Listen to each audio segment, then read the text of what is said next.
But Okay. sometimes being very tired lets me drop my inhibitions and gets that good weirdness out into the podcasting air. Ah, yes, that good Chris weirdness. It's my entire brand. It's the tank. That's the dankness. It's the tankness.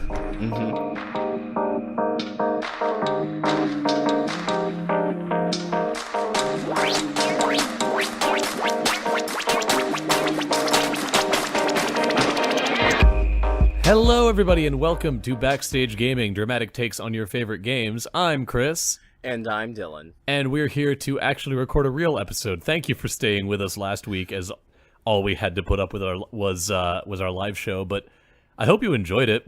God knows we had a really fun time doing that whole live show thing. Thanks to any of you who are listening who also happened to be at Beat Kitchen on the 16th, because we had a great time. It was really cool meeting a lot of people there. Yeah, it was the fucking coolest. But enough of living in the past. Let's wade violently into the future. It's episode 20. We are doing another instance of our writer's room concept, made famous, maybe, by the one time we did it in episode 10, where we took an old game that didn't really have much of a story to go off of, in that case, the original Metroid, and then we sort of brought in some elements of Super Metroid. Yeah, famous to the three people that listen to our show. Of course, naturally. Yeah, we're famous, trust me. But we're going to take a game and talk about how to make it into not a game. This time, Dylan's going to be taking the reins. We're going to be talking about a game that is part of one of his favorite series. But before we get to that, I had a dark realization today. Right. I was at my store that I work at in order to have a house and food. And I became aware that at my store, we sell individual rolls of toilet paper. Okay. And more than that, I became aware of this because several people came through my line, each buying one singular roll of toilet paper. Okay. And maybe this is just me, but that speaks to me to a level of malicious energy that I was not prepared for. Chris, I feel like, I'm usually the one who reads too deep into things. Hear me out. So, okay, I shall. Is there anything on this earth more stressful than the realization that you are on your last roll of toilet paper? Yes. Okay. Like, that is... Obviously, there are things in the world far worse than that, but, as far as mundane catastrophes go, if I wake up in the morning and I have to leave my house and it's like, welp, I cracked into the last roll of my bathroom friend, that's all I'm going to be thinking about for the rest of the day. I, too, like to live dangerously. The fact that there are people who will have that moment of existential fear as their day begins, where they know that they are one roll away from the abyss. And their solution to this is not to rush into the cushiony embrace of the safety of an 18-pack of toilet paper. 18? But instead, they... What? I feel like 8 is what... Maybe it's because in our... Some of us like to feel secure in our futures, Dylan. No, what I was going to say was maybe it's because in our previous place we didn't have that much room to store that amount of toilet paper, so the 8-pack sufficed. I guess that's fair. But no, if you have the room for it, 18. Yeah, I get it. The fact that there is a man out there in the world who knows that he is on his last roll of toilet paper and goes to the home goods section of the store and sees the 24-pack beckoning him into this month of security and says, "No, I'll take one. I want to be in this position 2 days from now." That's the real survival horror. That's what I'm getting at. I don't know. Maybe I'm just not on the right level. Maybe I'm living too safe. Maybe I'm not being Spartan enough with myself. But I witnessed this, and I just had this moment of who are you, and how did you gain this strength? Now, Chris, can you learn? Are these single roll toilet papers? Is it Charmin Ultra? No, Because what you think is enough might be too much. And you can, I pay me, Charmin, for me to do the rest of this bit.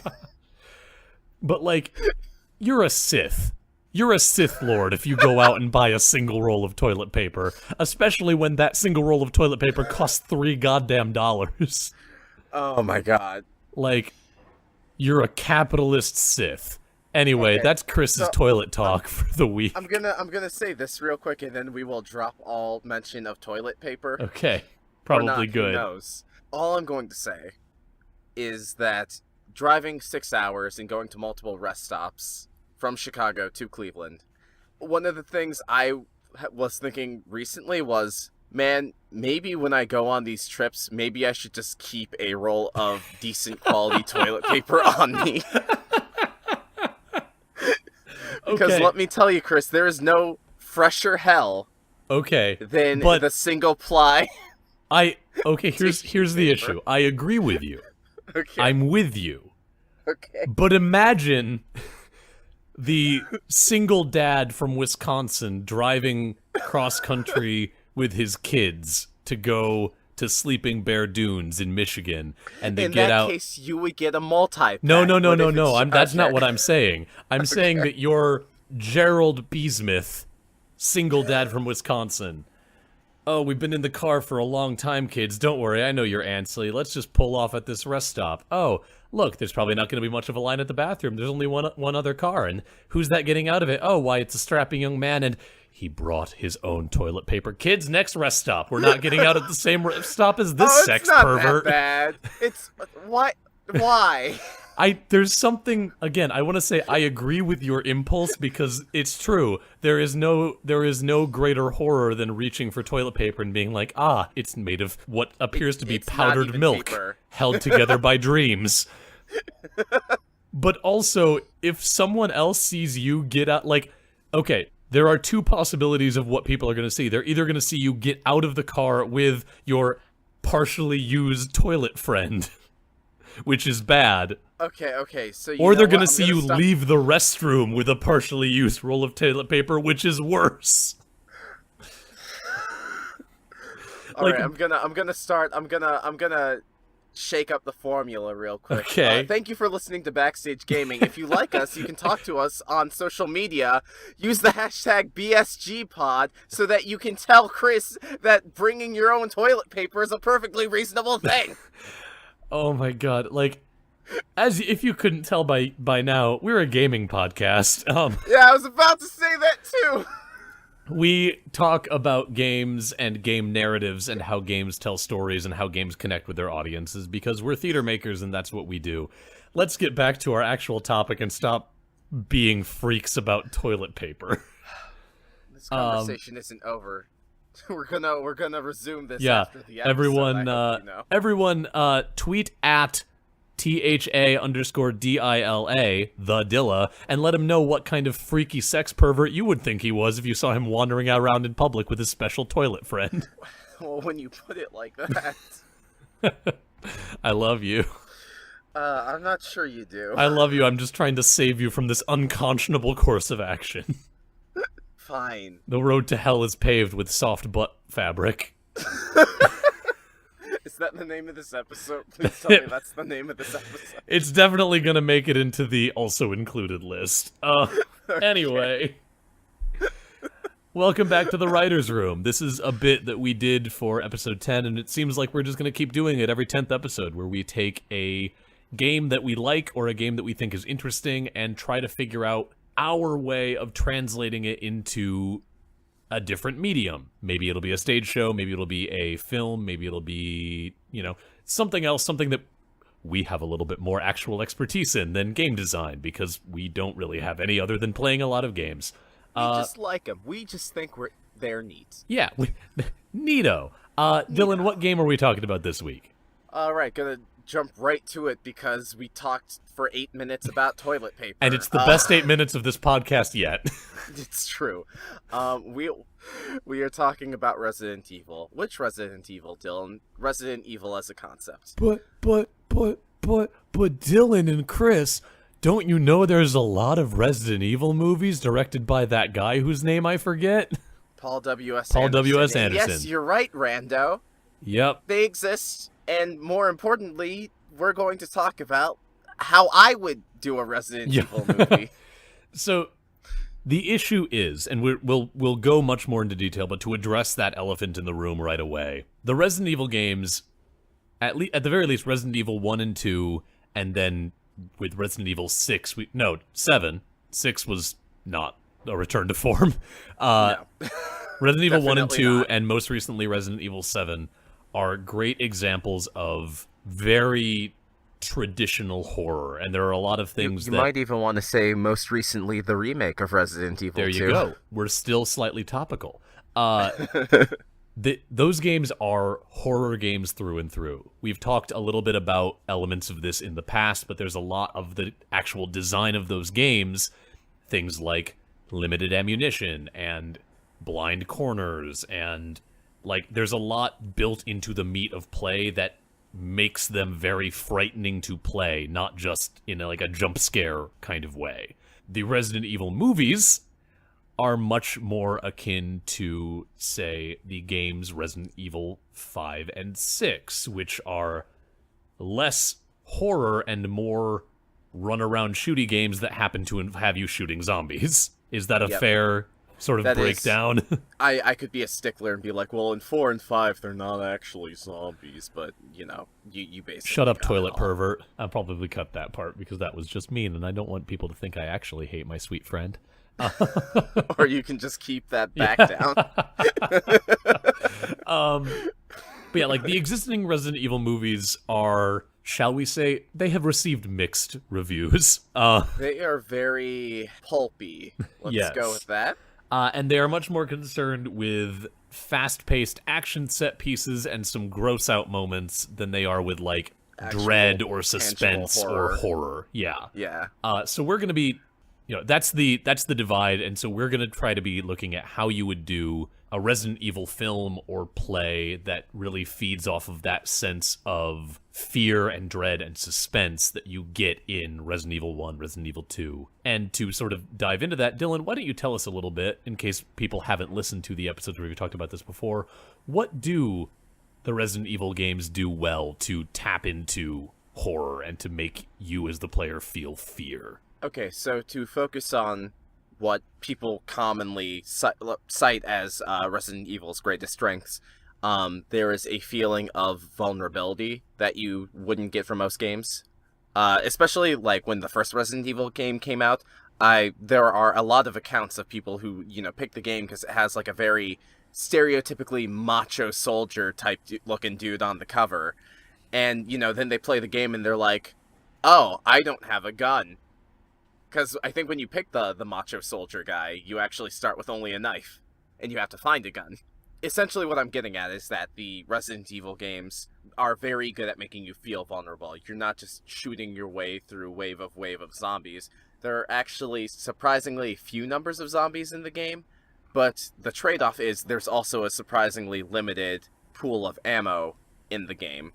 There are no respawns or random drops or anything. All the ammo you find in the game is finite. And so it is possible for you to use more ammo than kill zombies, than zombies that you drop.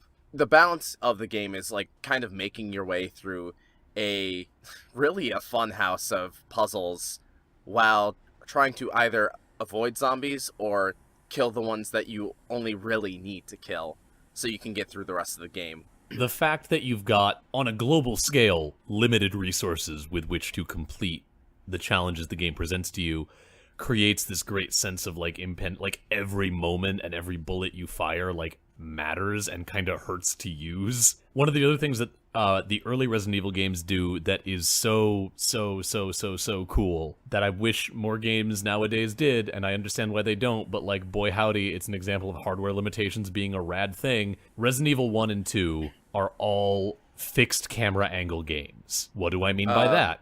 1, 2, 3, and a game for the Dreamcast. Yeah. And 0. And the remake of 1. Thank you. I'm sorry. Thank you, Dylan. No, thank you. You know more about this series than I do. I know what I know from watching you play and from playing a little bit of 1 and 2 way back in the day. That's fair. Let me rewind a little bit. Back when 3D gaming was like first becoming a thing, for one thing, hardware limitations were much more real. So rather than fully like 3D modeling everything in the game, a common workaround that you see in a lot of early adventure games, you see it in a lot of the early 3D Final Fantasies, and you see it in Resident Evil 1 and 2, is they would create basically like a matte painted background. Kind of like what you would see in like a Hanna-Barbera cartoon, where the background doesn't move, so they're able to do one painting and then do the hand animation on top of that.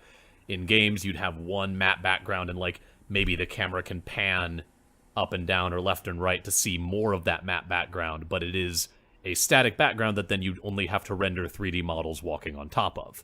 Yeah.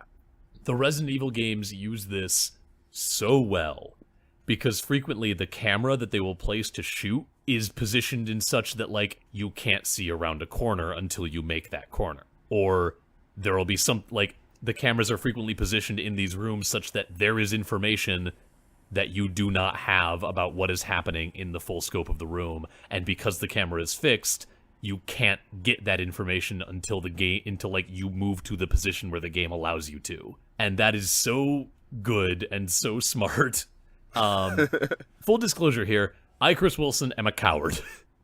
I love horror as a genre. I love thinking about it. I love... The way that I frequently put it is I love having watched horror movies. I love being able to talk about horror movies from the position of having seen them at one point in the past. I hate sitting through horror movies because they make me very uncomfortable and frightened. That's fair. But at their best moments, those like camera position things in Resident Evil are similar to the kind of cinematography that you see in really good and effective horror. I'm thinking specifically of The Babadook, which came out in 2016, 15? I think 15. I don't know. I was too scared to watch it. It's so good. It's one of the best horror movies of the last decade. It hurt me to watch. I spent most of the movie in like a full body clench with one hand, like a hand over one eye. But it's so good, and there's so many shots in that movie where you can either like see way more, like they'll position the camera such that like you see the character that the shot is of in the foreground, but then also over their shoulder you can see like all the way down the hallway behind them. Oh, I hate that. And so like even if nothing happens there, you can see it, and because of the kind of movie it is, you think that something's gonna happen back there. Yeah. Or they'll position it such that like the audio cue is making you know that something is in the room, but because of the way the shot is positioned, you can't see what that might be. And it's Resident Evil does that really well. Yeah, Resident Evil, that's what I kind of wanted to loop back to with this, is sound design is another area that the Resident Evil games do. They use that fact that they are constraining what you can see to add in sound effects that hint at what you might not be seeing. It's so good.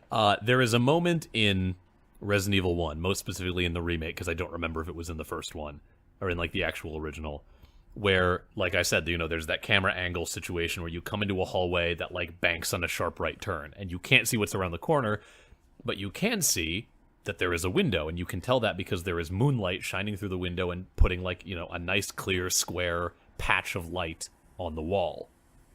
And, like, the second time you enter that room, you hear a rattling noise, and then when you come to that same screen again, you see that rattling noise is because there is the silhouette of a human figure like tapping on the window trying to get in, and it's a zombie, and it's the worst thing. It's so scary. And then I'm pretty sure the next time you come back there, that zombie's gone and the window is broken.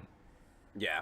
And it's either things the like zombie's gone and the window is broken, or you come back and the zombie does burst through the window. And it's things like that, coupled with the fact that you know there are a set number of zombies that are wandering the mansion, that, like, all build into this culmination of, like, not only is it being presented in a frightening way, but the actual mechanics of the game are reinforcing that fear of, like, you know that zombie has to be somewhere now, because that's the way the game works. It's so good. But we need to take this and translate it into something that you're not playing through as an active participant, but something that you were watching, or in my case, half watching while also gripping a stuffed animal and trying not to poo yourself. Well, you know, if you had a personal roll of toilet paper. It's my personal Pan Potty. God. Um, Anyway, yeah. So I guess there's a couple ways my brain has been tackling this, and I guess to start with, we'll go with like the straightforward, obvious way. But there's actually an angle to this approach that like I thought of last week, and I'm really excited to talk about it. All right. But it's also really weird and out there good. as far as Spring video the game juice on me. adaptations go. So let's start with the standard movie approach. You could, Resident Evil is heavily inspired by Night of the Living Dead, Dawn of the Dead, the George R. Romero movies, and so you could really take that approach, but like also give it like the B movie slant that Night of the Living Dead is a B movie. Yes, but you very get what much I'm so. saying. I was about to say. Like, I don't mean B movie. I mean like kind of throw in that like hard-hitting Hollywood blockbuster like Rambo or John McClane. Like kind of have it like start off with the characters very vulnerable and ammo is scarce and there is a lot of traditional zombie horror in the films. Mhm. And then when you get closer to the climax, it kind of builds and swells. And in my mind, I have like almost this Die Hard type approach where like John McClane has 2 bullets left, and Hans Gruber is at the top of Nakatomi Plaza, and it kind of just reaches that like peak of action. Yeah.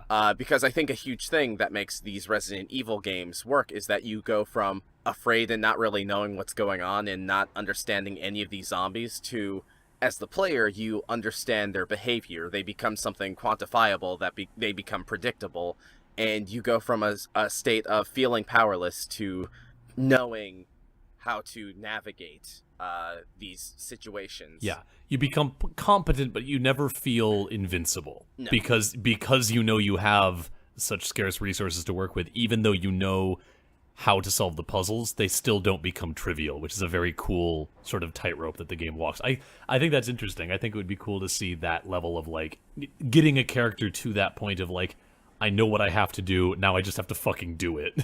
Right.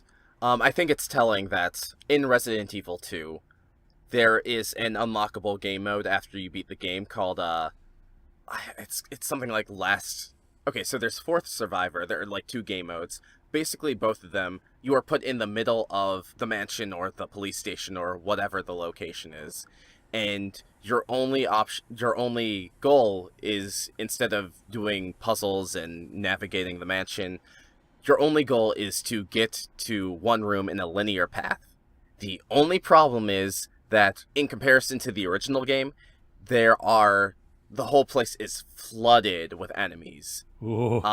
Like, No, thank way you. more than you've ever had to deal with in the story. And so it's kind of the ultimate test of how well do you know these enemies, how well do you know yourself and your limitations, how well do you know the weapons. It's like the ultimate test of you as an expert, of you as an action hero, as opposed to you as someone who is vulnerable and has to think and plan out ahead. That's very cool.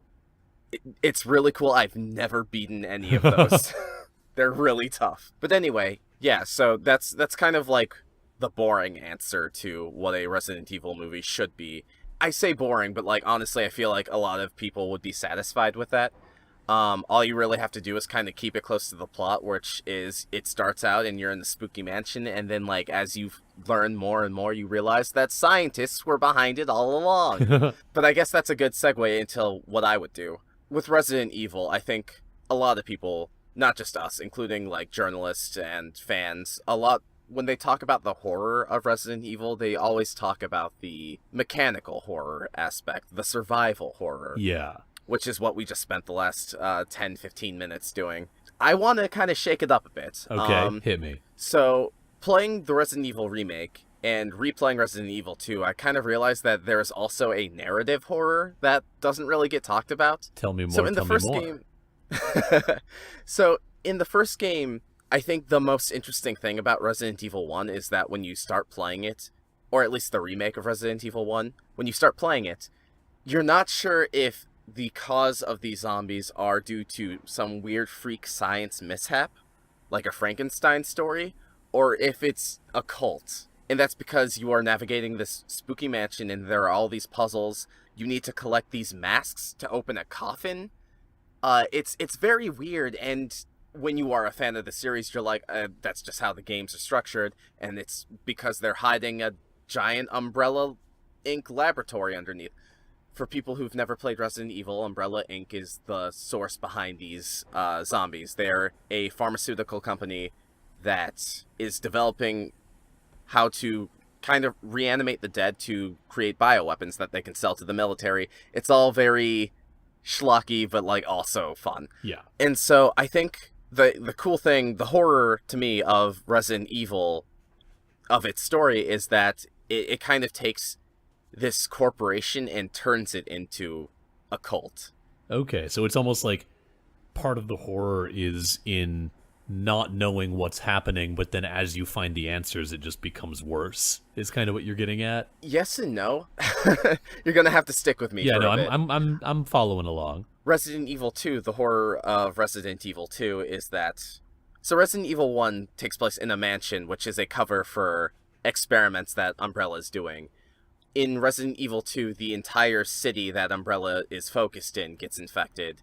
And this happens for a multitude of reasons, but the ultimate takeaway is that basically somehow rats get infected with the virus and they spread it. Oh, so it's a bubonic plague It's a situation. It's literally a bubonic Blah. plague. It's a fuck. What you said.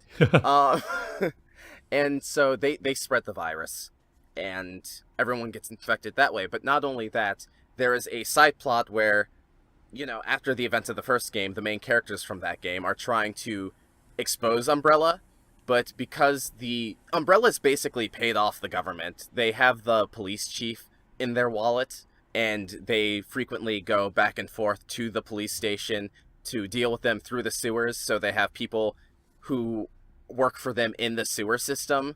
And so the horror of Resident Evil 2 is like the idea that like society has failed us, and it has caused like the worst possible thing to happen. But amoral pharmaceutical companies would never buy out the government. Anyway, what were you saying? Yeah, so you know, and I haven't played Resident Evil 3, and I haven't beaten Code Veronica, so I can't say like every Resident Evil has this kind of narrative horror as well as mechanical horror. But like, you know, look at Resident Evil 4. What's that about? It's about a beating up Spaniards. Nope, it's about religious extremists damaging America by kidnapping the president's daughter, and it really, in retrospect, has kind of a post 9/11 vibe to it. Yeah, holy cow. Hang on. Like, they're not wearing turbans, but like, I don't know if that was intentional, that like, that's kind of the flavor that game has. Yeah, wow. But in retrospect, I'm like, oh wow, huh. Like, it's about like religious extremists trying to infiltrate the U.S., and you play as a U.S. government agent to stomp them out. But also, plot twist at the end, they once lived normal, peaceful lives, and you're kind of a monster. In the credits of Resident Evil 4, it shows a bunch of artwork of the villagers that you've spent the last 20 hours shooting and murdering violently, living peaceful lives, and it really kind of puts things into perspective in an uncomfortable way. Wow, I'm reading too deep into Resident Evil 4. Moving on. I mean, I think that if there's a tagline for our show that's... It's reading too deep into things. Yeah. But yeah, anyway, so I've been beating around the bush long enough. Essentially what I want to get at is that we can look at... If I were to make a horror movie about Resident Evil, I would take that social commentary approach. I would make a movie about maybe you as an Umbrella researcher and the fucked up things you need to do to keep the secrets within the, you know, let's assume it's a mansion because in America the games are called Resident Evil. So, you know, maybe that is creating these weird traps and booby traps, secret doors, to confuse and disorient your employees. I would, you know, like maybe show some of the horrific things that you have to do when experimenting on test subjects. You can make it an evil version of The Office. You know? And, you know, meanwhile, during all of this, like, the main character could be kind of losing their sense of self, because not only are they disorienting their employees, but they themselves are on a pyramid scheme in a cult of profit, in a cult of, you know what I'm trying to say, like, you are stuck in this cult of a company trying to maximize profits. Yeah, I would be into that. I honestly, I almost want to see that as like a Netflix style like miniseries. I can Like, see that. give me like an 8-episode season of this with like every episode the curtain gets pulled back a little bit more. I Yeah, can see that being really cool.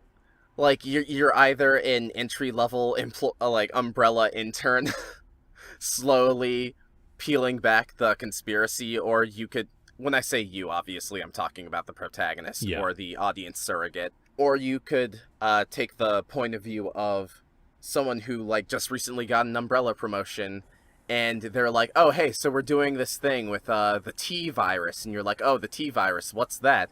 And then the plot kind of slowly reveals like, oh shit, I'm in too deep. But like, oops, all terrorists. yeah, exactly. I like this a lot. Can I hit you with a weird take? Okay. Give me a Resident Evil audio drama. Shit, we could do that, fam. I mean, let's not get ahead of ourselves. We're not that good. Well, I mean, we could work on Yeah. You know what? No, I know what you mean. There are some very, very good horror podcasts out there. We saw one at the live show that we were at. There was a group here in Chicago called Death Scribe. They're associated with the White Claw Theater Company. And they we're not that good. Yeah. They do, like, every year they do a horror audio, like a horror radio play showcase. And they did a live show featuring some, like, the only time I've ever seen live Foley done, like, as a part of the performance, and it was rad as hell. But there's that. There's also some really great horror, or at the very least, like, suspense and thriller-based podcasts, like, Limetown's a big one that they recently got a season 2, so they've been kind of notable recently. What was the one that the Night Vale people put out? Alice Isn't Dead.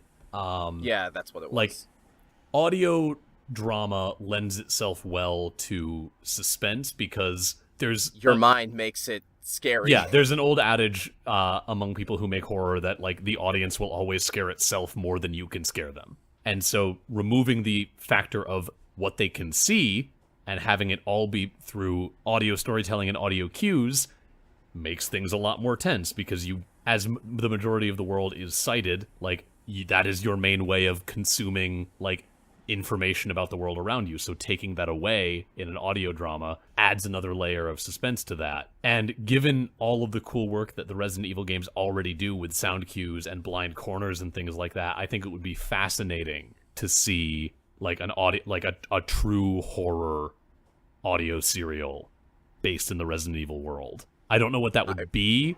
I think you could possibly do it as, like, the logs of the, like, you know, the radio comm chatter between the people exploring this mansion, like the police that you play as in the games. It could be, you know, the lab notes of the people working for Umbrella Corporation. Like, there are, or you could just go completely away from the idea of doing it as, like, a diegetic thing that exists and just be like, we're going to do it as an audio, as, like, a radio play. But I think that could be a very cool thing. What were you going to say? Sorry, no, I heard you talk about, like, the journals, and I'm like, oh, that would be such a cool thing, because, like, you know, that's another thing we forgot to mention, is that, like, a lot of the plot in Resident Evil is not conveyed through cutscene. It is conveyed through journal entries and letters that you find and collect. Was Resident Evil 1 one of the first games that, like, really took that approach to narrative? The first that I can think of. It's definitely, I mean, it's got to be one of the first, because it was one of the first, like, really exploratory 3D games. Yeah, because I'm thinking, like, maybe Myst did that, but I'm not sure when Myst came out. And there's a whole wealth of adventure games out there that I do not know enough about. Yeah, I don't know. That's an interesting thing, and that's become so ubiquitous in, like, exploration-based games, is this idea of, like, finding journal entries or audio logs or things to listen to or to read about the place that you're exploring. Oh man, hang on. We're going way off the deep end here, but we're probably nearing, end of episode territory. Yeah. So I don't want to hang here too long. I said my piece. Yeah. Let me throw this out there, and then we can wrap up. Resident Evil, the epistolary novel. Oh, okay. For those of you who don't know, epistolary novels are a literary form where it's a novel, it's a story told through letters. So the entire story is presented as correspondences between people. Famously, technically, Frankenstein is an epistolary novel, kind of. The epistolary nature is much more of a framing device for Frankenstein. But Frankenstein is, if you peel it all the way back, it is a ship's captain writing a letter to his family about this weird guy he met in, at the North Pole, and the story that guy told him, and that story is the story of Frankenstein. Dracula is also an epistolary novel, but there's another one that there's a book I stumbled upon in, the bargain bin a couple years ago called The Silent History. That is it's a novel about this idea that a generation of people were born without the capacity for language. Not just that they're mute or they're deaf or whatever, but the neurological center of the brain that in most human beings lights up when they hear or read or whatever, in any way consume language that has meaning. These people just don't have that. And so it's the novel follows this kind of insurmountable problem, but it's all presented as letters between people and interviews with scientists and newspaper clippings, and it's a really cool way of telling a story. And just if we're taking this idea of so much of Resident Evil story is presented to you through these logs and these journal entries, give me that. Give me the story of Resident Evil as pieced together by the conspiracy theorist exploring the ruins of a Umbrella Corp lab and piecing together the charred letters and office memos and shit. Okay. Like I said, I'm going weird. Yeah, no, I dig it. But man, someone better at writing than me make this happen. I'll read your fanfic. Could you imagine kind of doing it in a creepypasta format? Yes. Do you remember Ben Drowned? Yes. Okay, good. Cause alright, so oh boy, I have to explain Ben Drowned to our listeners. Okay, so Ben Drowned is, in short, because I gotta make this short, it's a long story. It is a guy posting on a message board about how he bought a used copy of The Legend of Zelda Majora's Mask from a garage sale, except it doesn't have a label, and he plays the game, and the game will have weird glitches.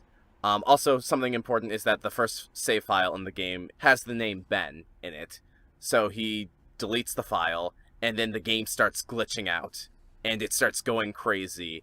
And I don't remember the particulars, but essentially the game is haunted, and the game is trying to make itself psychologically distress the player. And then it follows him. It doesn't follow him into the real world or anything crazy like that.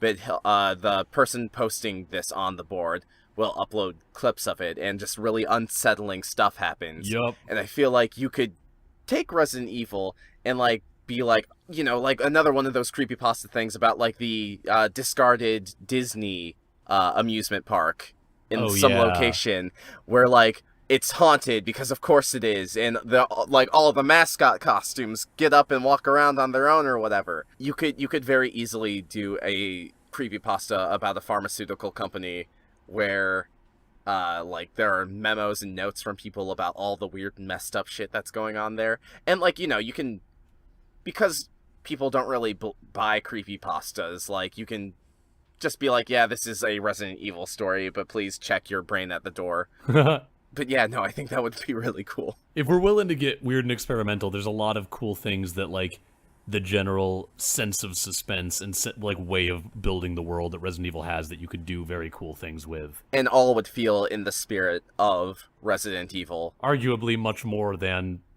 some films that bear the name. But I feel like that probably does it for us for this week, unless you have anything else you want to throw out there. No, I think we're good. Rad. This is fun. I like our writers' room chats. This one was a little bit less. I think we were more comfortable with the idea this time than we were. Yeah. When Well, we I mean, first started I it think out. the problem the first time was we were like, all right, how the fuck do we do make a movie or a story out of Metroid? Because Metroid is something that is so particular to being a video game. Yeah, I still think we had some fun with that one. Oh no, that one was a blast. I think like this one we felt less compelled to try to justify our decisions and just said these are our decisions. Yeah. Let's roll with them. I like it. Thank y'all for listening. I hope you liked listening to us ramble about horror concepts and the Resident Evil series. Zombies and toilet paper. Zombies and toilet paper. There's our episode title. If you think that a future Resident Evil game should have a puzzle where you need to replace a roll of toilet paper, please message us at SuperBestFriendCast. Thank you for listening to Backstage Gaming. I didn't mean to do that. That was accidental. That was an accidental send up to a podcast that I love. Well, there you go. No longer anything. It's no more. Well, I meant to say BSG pod. We hope you enjoyed this. While Dylan's dying, let me just say thank you for listening. We really enjoyed having you here. If you like what we're doing, please check us out at our website. That is bsgpod.com. There you can find our episodes. You can find bios about me and Dylan. You can find a contact form if you want to shoot us anything that you are thinking about. And we would really just appreciate you, if you like what we're doing, taking the time to find us on iTunes, on Stitcher, on Spotify, on the Google Play Store. Leave us some iTunes reviews. That'll really help us move up in the metrics and, garner some more attention from people that aren't already our friends. Every review and every rating means a ton to us. We also really enjoy hearing from you on social media. Dylan, tell us tell us about that. Yeah, we do have social media. You can check us out on Facebook. You can check us out on Twitter. Our handle is at BSG_cast. We have a YouTube, and if you like any of the stuff we talk about, or if you want to tell me that I'm full of shit or cuss me out for mentioning the Super Best Friends, you can get my attention by using the hashtag BSGpod. Yep. If you like the artwork that we use on our site, that was provided to us by our friend Brennan French. You can check him out on his Squarespace, brennanfrench.squarespace.com. That is BRENNEN-French.squarespace.com. He also has an Instagram, Instagram/BrennanFrenchArts. That is BRENNENFRENCHARTS. I still say it's the world's biggest regret that he didn't get the Instagram handle bfarts. Maybe I'll buy bfarts.com and just get that for him. Good. Anyway, it's just a copy account. I love it. Thank you as always to our friend BioQuery for the use of our theme song Dot Sound Radio Volume 1 Instrumentality. It's super cool. He's got a new EP out called Posthuman Angst that is just fucking rad. And you can find all of his music at his SoundCloud, soundcloud.com/BioQuery. That's soundcloud.com/BIOQUERY. Plug time. Listen to the current the current arc of The Unexplored Places, an actual play podcast that Dylan is appearing in. I'm actually not sure if we're still on that arc. We should double check that. Well, I was on an arc of The Unexplored Places. And it was very good. Also listen to Unwell, a Midwestern Gothic mystery. It is a very fun, spooky Midwest podcast made by another alum of Kenyon College, the school that Dylan and I went to, and I am in the final episode of the first season, which should be launching in 3 weeks. So get caught up. It's also just really good, and I found out today in an email that the people who are fans of Unwell include the sound designer from Jurassic Park. So that's awesome. kind of rad. I've been kind of geeked out about that all day. Also, get ready. I don't know when this is going to happen, but I'm currently in recording for another audio drama podcast called The God's Head Incidental. You can find them on Twitter. I think it's at God's Head Incidental or a God's Head Cast, something like that. Awesome. No idea when that's going to launch. We're still very much in production on that, but be hyped for that. It's going to be super cool. And I think that's all the plugs we have. We don't have a live show to plug anymore because that already happened. Yep. So they can hear it if they want. Yeah, it's really fun. It's a quick, breezy 16-minute episode, and I think it's one of the most fun things I've gotten to do in a year. So Thank y'all for listening one more time. And, as always, we will talk... Wait, hang on. This doesn't make any sense. Hey, Chris, do you think we're in a cosmic horror story? Because our sanity sure is slipping. I love you. And I love you, too. listeners. Come Yes, back and let us love you more next week when we're back with more Backstage Gaming. Goodbye! Goodbye now! Oh my god.